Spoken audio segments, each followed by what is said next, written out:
Dynamite! We're gonna get real, very real.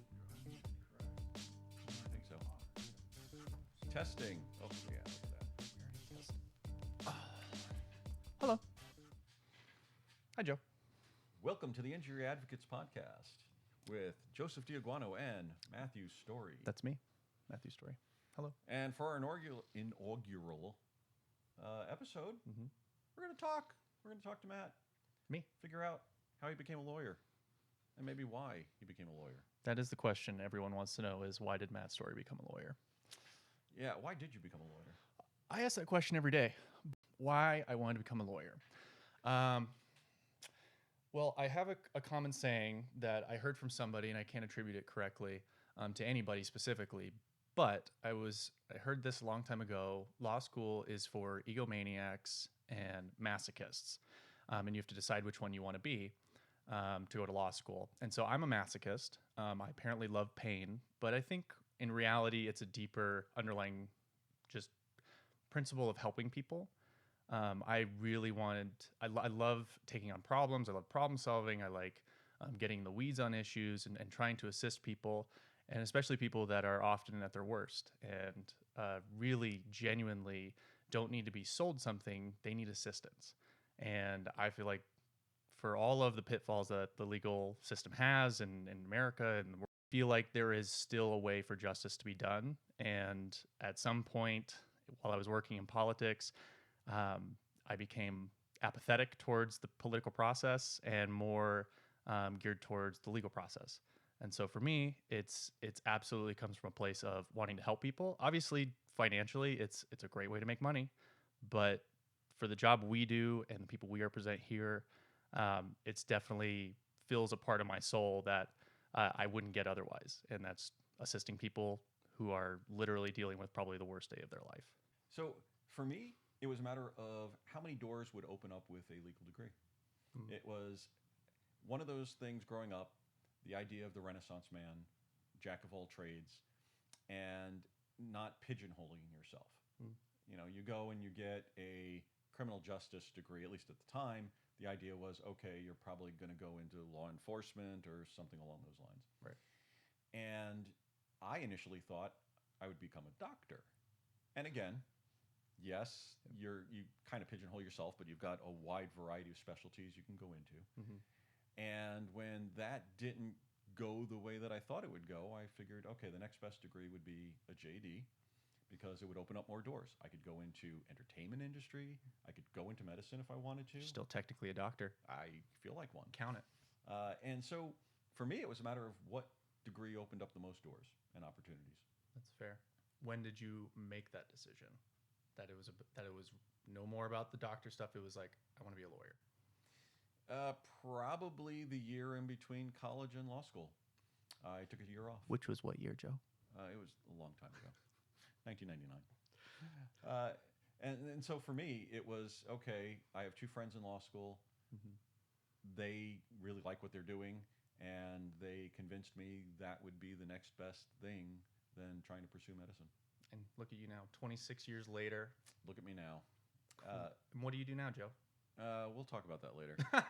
So you mentioned politics. So what were you doing something in politics before law school? Yeah. So I was dumb enough to get a political science degree. Actually, technically, it's a government degree because I didn't have political science as a degree option. I went to Hamilton College. Shout out to Clinton, New York. I got my political science degree and just thought, I want to get more involved. I want to see if I can play a part in changing the system, in helping move forward good policies. And for me, at the very beginning out of college, it was, how do I get involved? And fortunately, at the time, it was the 2018 election year, so there was campaigns to work on. And I did a couple of jobs where I was a volunteer coordinator. I did some data analytics for a couple of campaigns. But found the work to be grueling, unrewarding, and actually gave me a deeper apprehension towards the political system and voting. Not conspiratorial, just generally didn't care for the door-to-door knocking, didn't care for trying to herd volunteers, just wasn't my appetite, I found, at my first year out of college. All right, so you work in the political system, Mhm. you're around lawyers. Yep. Did that influence you to think, okay, I want to try the legal profession? It did in a way. I think it started that itch. I worked for a semester in 2017 on Capitol Hill for a congresswoman named Congresswoman Diana DeGette of District 1. Shout out Colorado. Shout out Colorado. You are awesome, Congresswoman. Keep doing a great job. She is absolutely one of the most impressive people I've ever been able to work with. And I was just an intern. I mean, I rubbed shoulders with her occasionally. It wasn't, and I got to sit in on meetings too, but it wasn't like I was working with her. And even in that limited context, I was very impressed with her. And she's still representing District 1 today. So, but but back to your question, which was, did that have any push me towards kind of the legal stuff? Absolutely. I mean, I got to see a lot of backroom discussions, nothing like confidential or anything, but certainly where they were trying to write legislation, trying to figure out what the rules were going to be, how to make the law appropriate, how to hone it in. And then obviously that necessarily involves a lot of legal writing and a lot of legal research, and I got to do a tiny bit of that. You were in the room where it happened. I was in the room where it happened. Not a very impressive room, but I was in a room where it happened. But that certainly was a starting point, and I actually missed an opportunity to the chief of staff offered to try and link me with Mark E. Elias, who is a big-time DC lawyer. I think he represented the Clintons before and a plethora of other very well-known Supreme Court lawyer. Yes. So he very well-known, very well-regarded. I had no idea who this guy was at the time. I barely knew who all the Congress people were.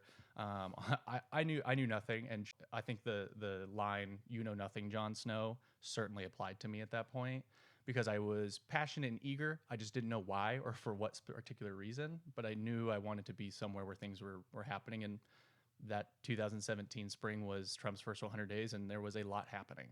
So it sounds like, so you were malleable. You didn't quite have direction, so you needed somebody who was going to help kind of shepherd you into a direction that was appealing to you. Yep. So you eventually do try to break into the legal industry, right? Yeah, this is a good pivot point. I actually I had a moment in October of 2018 where I had worked like 3 or 4 weeks straight. I only got 1 day off in 3 weeks, and it was because it was ramping up towards the election in November. And I mean, I was just destroyed, like mentally, physically, emotionally. I mean, I was okay, and like, but I'll tell you, that job just absolutely grinded me down to nothing. And I wanted to see if my minor interest in the legal field was at all something that could grow into some passion, or at least something more compelling and paid a little bit better too. So so did you apply for any jobs? I did apply for a few jobs, and one of the jobs that fortunately I was very lucky to apply to Gage Mathers law firm in 2018 during that period. Got connected to the firm via LinkedIn, came in for an interview, sat with the 3 lawyers that were here, had all of the eagerness in a shark skin navy suit that was way too tight for me at the time, but was very shiny. Rolled in, impressed some people, and got a call on my way back home that I could start as a legal assistant in the coming days. So that was a big point. I showed up here and was impressive enough that they wanted me part of the system and see how I could fit in and just start working. And I think that was the point where I went, okay, let's try it out. Let's see if this legal stuff is interesting. And for potential people that are interviewing for a legal job, what do you think it was about you that helped sell you, given that you had no real experience? I think must have been my charming good looks and no. By saying, look, I think I want to go to law school. I'm thinking about, I've never been in any legal area before nor worked in the industry. Would love to see if it's something that I could get behind because I've had a small interest based on my political background, but I've never actually had the opportunity to go, oh, here we represent a client. Here's how you speak to them. Here's how we proceed with a case. And specifically, Gage Mathers does personal injury law, so it's civil litigation. And I had no idea what that meant at the time, but I knew I wanted to learn it, and that was enough.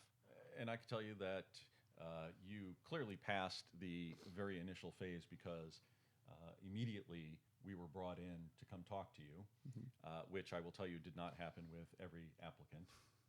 So at some point, though, you're working in the office, you're working in a legal office, you're a legal assistant, so you're learning, you're getting your water feet, water legs. Oof. So you're getting your water legs. I think water feet. Hey, you know what? I just thought of duck feet when you said that. And so, at some point, did you say, I could do what these guys are doing? I still don't say that, Joe. I still don't say that. Okay, but so at some point you said, I'm going to go to law school. No.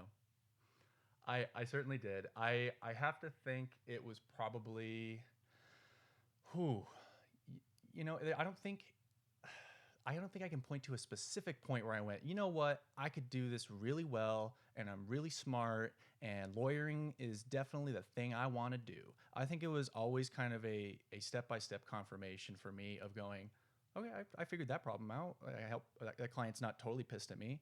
I got all the records together. Okay, that was good. I followed up. Oh, I can speak to an adjuster. Like it was that constant affirmation almost, or confirmation, I should say, confirmation that you can do this. Just grind it out. I made mistakes. I definitely messed up motions. I definitely and not writing motions, like filing motions, like sending the right email out to the other counsel so that they got a copy. Definitely messed that up. Definitely messed up on a demand letter writing where it was just nonsense. Growing pains. Like I'd never written that kind of stuff before. I never had done the filing. So it was just stuff that I think as you do it and you fail and you learn from it, you can get that confirmation of like, okay, it's not that bad. It's fixable, and you're going to grow from it and learn from it. And the point is that you don't do it again. So there were those steps in that process. I want to say 2019 is probably the year where at the end of that, where I had enough confirmation of my skill set and my ability to problem solve and understand the legalese to where I went, I should apply to law school at this point. I think it's time, and I really want to get started on that road if it's really going to go that way. And so, one, I was tired of being a paralegal at that point. I did feel like, I think I can run a case. I think I can at least talk to an insurance adjuster, represent somebody, and bring forth and represent their best interests. So there was a certain point, I think, middle of 2019, after about a year and a half of being a paralegal, where I went, I can do this. I think I can do this. And that was enough. And I applied to law school in 2020. I applied to a bunch of places, and of course, everybody goes, "You applied in law school in 2020, you're an idiot." I applied in January, before everything everything got weird. I got offered from Gonzaga for a big scholarship, but then I got offered ASU, Arizona State here in Phoenix, and that one piqued my interest. But you said something that I think is very important for anybody in the legal profession or a job in general, which is the idea that you made mistakes. And I kind of remember some of the conversations that we've had. And at that time in particular, the mantra that I had was, okay, you made a mistake. Do you understand why you made the mistake? How do we move forward? Right. How do we deal with that mistake and then make sure we don't do it again in the future, right? Yeah. And that's probably the way we practice still today. Yeah. Granted, we don't make a lot of mistakes. No. But when we do, we learn from it. Right. Right. So what went into applying to law school? Like, do you just pay a fee and you're in law school? What do you do? Yeah, I wish. No, there are many steps, and if you go to any of those interest meetings and you're a middling undergrad student, it's going to scare the living shit out of you, because Why? you are going to see the list of things, and they're going to be saying only this GPA is appropriate, only this LSAT, only we're looking for this kind of student with this background, and you're going to go, I don't know if I fill if some of those boxes maybe, but I had Columbia come to Hamilton and tell us about how to apply to Columbia. Don't go to that meeting. Go to the general meeting for like a lower end school, and then kind of get a flavor of it. But basically, the process is you take the LSAT, and the LSAT is a standard test that is a problem solving nonsense test that everybody has to go through. It's almost like a hazing ritual to check your ability to read well. It's a comprehension problem solving test, and It's stupid. You can study it, get up on it, do well on it. It's okay. I scored a 157, which is like I think like 80th percentile. That's pretty good. It's good, not great because it won't. You're not getting into Yale. Not going to Yale, not going to Harvard, and I didn't need to. I didn't want to. I mean, if they offered, but they weren't offering. But that's okay. You don't have to go to those big law schools to have a successful legal career. But anyways, the LSAT, if you score like a 140, you can get into most schools. 150, you definitely can get into most schools. Anything above that is like icing on the cake for most schools. Obviously, like Joe said, to get Yale, Harvard, you need to be in like the 99th percentile. Like everybody wants to go there. So I did that, did okay. Took it once. That was an interesting experience. Took it by myself with a proctor in a hotel, not in the hotel room, in a lobby. Okay, that sounds creepy. And it actually, honestly, I loved it because it was just me taking it. But I had only ever practiced on paper, and they handed me a tablet and there's no writing. Like an iPad. Like an iPad. And so they said, here you go, log in. And I went, wait, I'm supposed to just tap? And yeah, they had me just do multiple choice throughout, did it, got my test back, perfect. Once you do that, you take your LSAT result, and then you start applying to colleges. And so let's take a step back. Okay, so you start applying to colleges, you mean law schools. Yep. How do you decide what law schools you're going to apply to? Like, how did you decide? Do you want to hit? I'm going to hit you with it. It depends on that one. How did I decide? My reasoning. I applied to a lot of places. I applied to U of A. I applied to ASU, Gonzaga. I applied, I believe, to Pepperdine, Colorado Boulder, and then DU. I think I also applied to. And for me, it was I looked at ranking. I looked at ranking because ranking it was very important to me at the time. So does somebody publish rankings? They do. USA News publishes rankings. I believe Princeton Law Review also does one as well. U.S. News and World Report. Yep, World Report. They do their rankings, and they're based on some algorithm they've created where it solidifies the top 17 schools, and then everybody else kind of just gets shuffled in based on how they're measuring the temperature. I guess it seems arbitrary when you go beyond. It's allegedly related to how prestigious the school is. Yeah. And part of that goes to how many individuals who graduate have jobs within the first 6 months of graduation, the first 12 months, and how much are they making. Yep. But the secret sauce and what factors how heavily is not known. No. And I'm sure professors, like how much they're back, like how much tenure they have, what their background research is in. Like obviously more name recognition helps, and obviously Harvard has Supreme Court justices, so does Yale. So that's kind of that foundational aspect of why they're ranked so high. So for me, I was looking at law school rankings in some way. I definitely identified I have a GPA of like a 3.04 coming out of undergrad. Didn't do so great, didn't do so bad, very middling. And then I got my LSAT 157. Okay, not bad. So I knew I wasn't going to Yale, wasn't going to a top 17. They call them T17s or T14, whichever one it is. Those top 14 schools are super hard to get into, and I had no ambition of going to the East where most of them are, and I didn't really think I was going to get into Stanford. So but shout out to Sandra Day O'Connor Law School is top 20. At the time it was 23. I think it's fallen back a little bit. But I still count that 23 spot when I got in, so I don't let it eat me away. So I applied to all those schools. U of A is ranked a little lower. Gonzaga was one of the lowest ones. Like I said, I applied to all of them, and it was based on proximity. I didn't want to go to Eastern schools. My main goal was to stay in Arizona, thankfully. But it just depends on how far you want to move, what kind of tuition you can afford. If your main goal is you want to go big law, become Supreme Court justice, then you kind of know where you need to go. But if you just are saying, I want to go to law school, become a lawyer, and maybe find my way, you don't need to go to one of those really nice schools. You really don't. They teach you the same law in both places. And one of the X factors, there's two X factors, I think. One is cost of living. If you have the ability to live within your current environment, whether it's with your parents or in your apartment with your significant other, that's usually more doable than uprooting and starting a whole new living situation in another state. Fair? Absolutely. Yeah, that's absolutely. And that was part of it too. I mean, for me, the reason I ended up choosing ASU was based on all of that, some other caveats to it. But mostly it was like, I really do want to stay here. And the ranking was good. And they took me. So there is another X factor, I think. Which is alumni connections. that too. It seems like there are certain law schools that have a very strong alumni organization, even outside their own states, and sometimes that can influence your decision.